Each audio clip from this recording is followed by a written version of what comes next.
What's going on, everybody? Welcome back to the channel. Today we'll be switching it up a little bit, checking out some Mythic Legions. Now, I don't typically collect these. I don't have any in the display, collection, whatever, at all, but I just couldn't pass these up. So let's see what we've got going on. Let's check it out.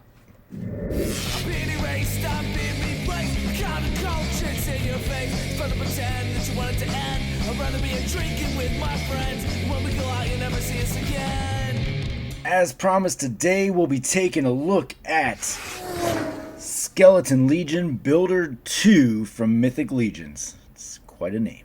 Taking a look at the packaging, this is from what I am familiar with, pretty standard fare for packaging. Nice large window.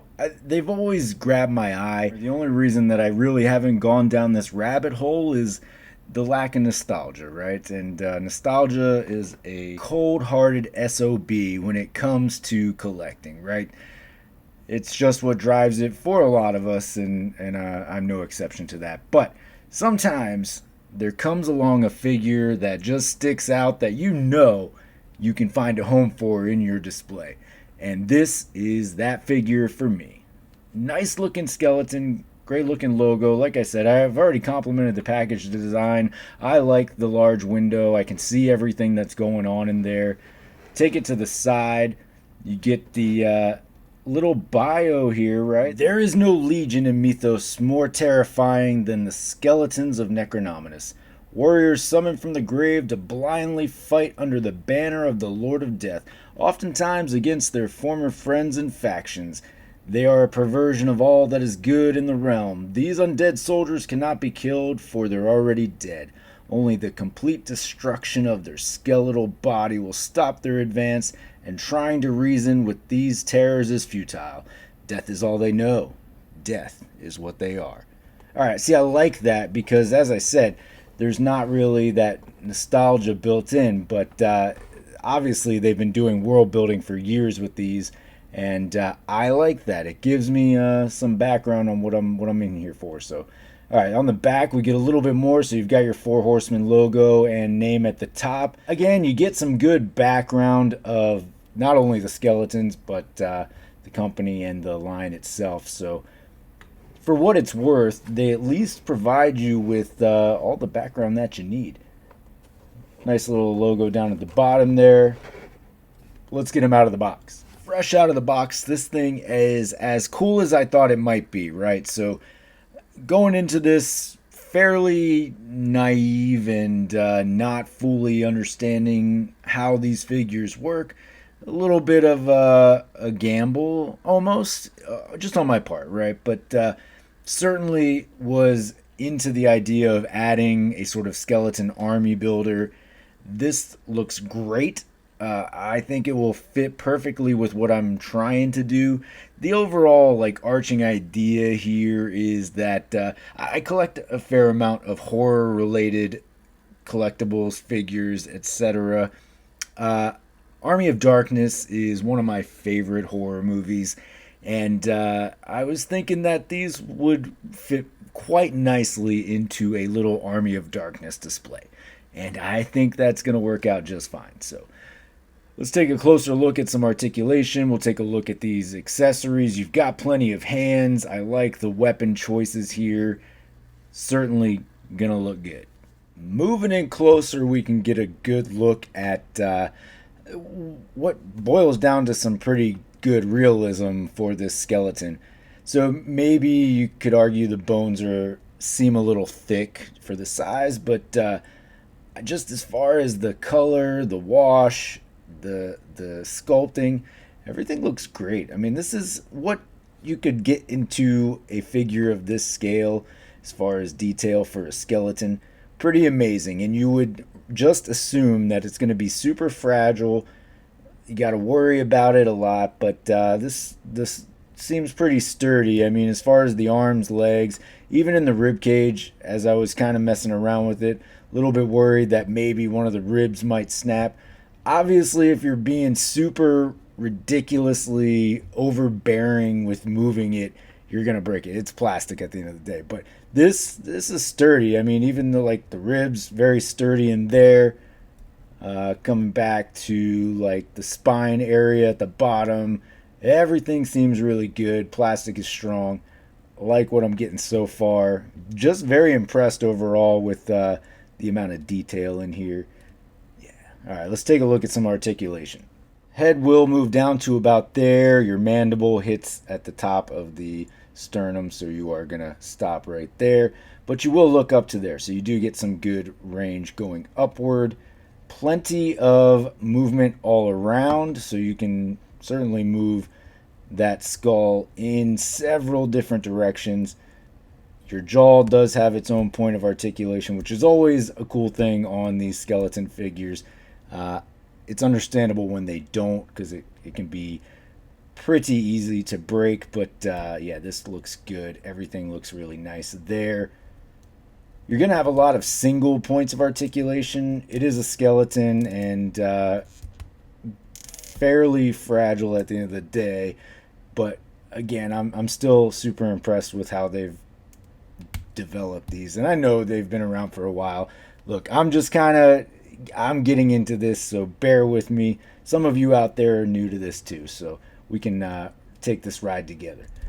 Arm will move all the way around out to about there. You do have a single joint at the elbow, which does give you pretty good movement.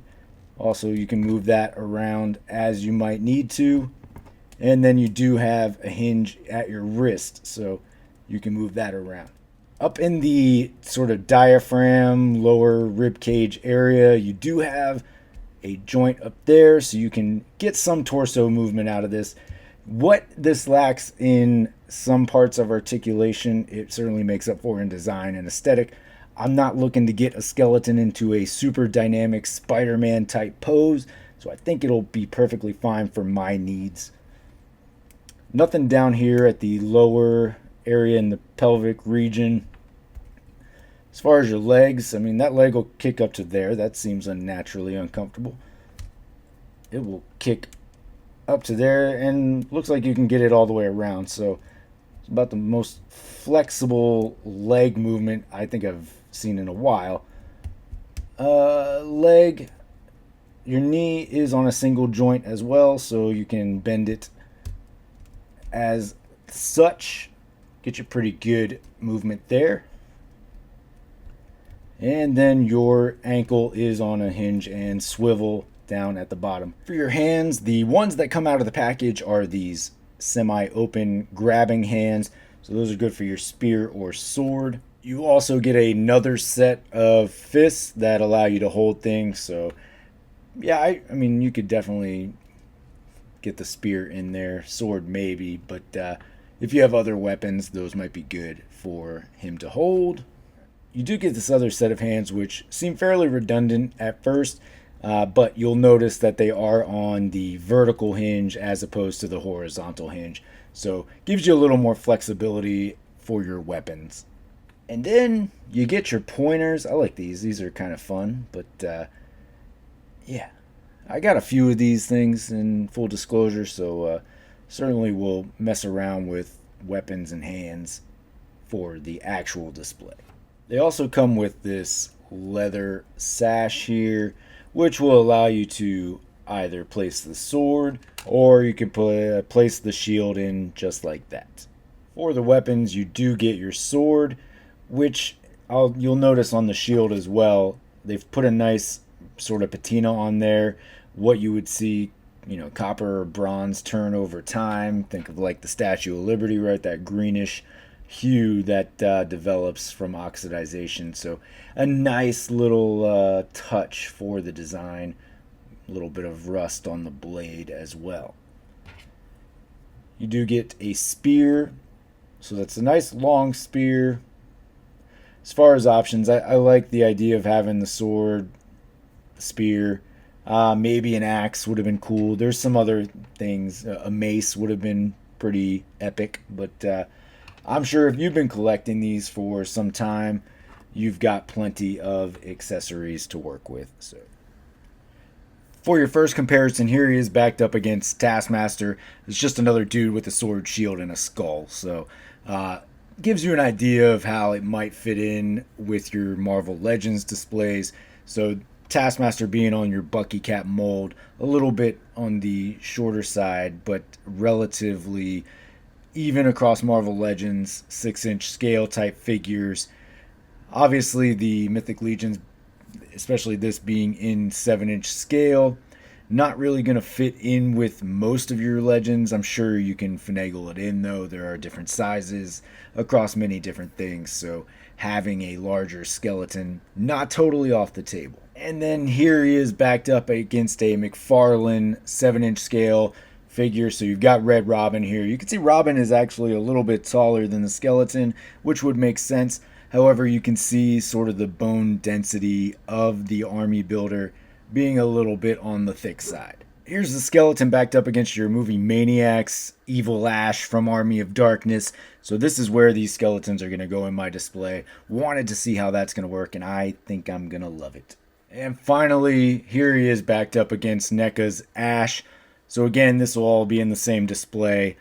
Height-wise, I think it's going to work out just fine. I think he definitely looks much better with the movie Maniacs, the NECA being a little bit slimmer, but still going to pan out quite nicely in the display. Alright folks, well there you have it. There is your Mythic Legion Skeleton Legion Builder 2 from 4 Horsemen Studios.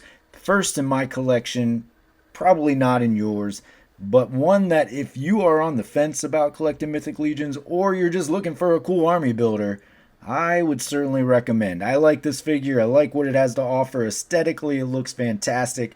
Articulation is there for what I need. You've got good accessories, nice weapons. It's going to look nice in many different types of displays. So I'd say go for it. Around $26, $27 for this, so not too terribly bad. You get a good amount of hands. You do get some accessories, and you get some great craftsmanship. So that's the 2 cents, folks. Hopefully you got something out of that. Hopefully you enjoyed this video. I do appreciate you for checking it out, staying this long if you have. Of course, you can always find me on any of these socials down here. Most importantly, though, don't forget to hit that like and subscribe below. And until next time, take it easy.